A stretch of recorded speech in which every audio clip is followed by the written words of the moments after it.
I'm sure that this story has been out there in some form or another.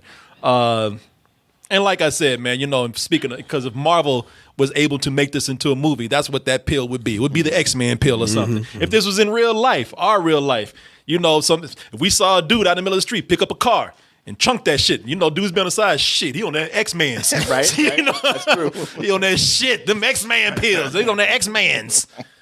Yeah, man. Or PCP. It could be the same thing. But, the movie here, it's that kind of premise, and I'm sure you've seen this before right here, where it's a movie that takes a fantastical premise, and it tries to make it grounded by mashing it up with a more realistic genre. You've seen this done before. It's done several times. There was a movie called Alien Nation that this was done with a few years back, a long time ago. But you guys might have recently seen this with another Netflix property, where the one where we saw Will Smith trying to murder a fairy. That's it right there. Now take the little homie out LAPD style like you do. Jesus Christ. Damn. That is not humane at all. That's Bright. Big difference between this and Bright is that Bright was actually even more fantastical because that was magic. This is sort of superhero science in a way. Science fiction. Yeah. And that was David Ayer, so it was set in Los Angeles. Yeah. And everybody wanted to be Mexican in a gang.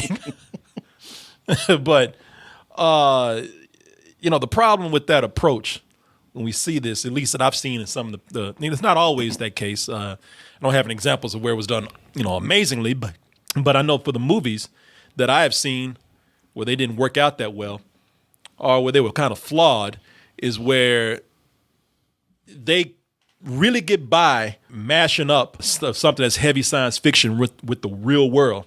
They really concentrate on that. It's almost like a gimmick. That's what they're really getting by on, that idea.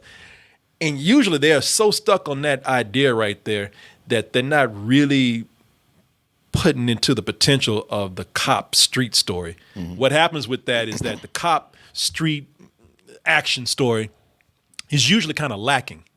And it lacks in the sense that it's usually just a typical cop street action story that you see, I think. And I'm not saying that that's bad. I'm not saying that's good, but, it goes anywhere from weak to serviceable. You got kind of both elements of like that here.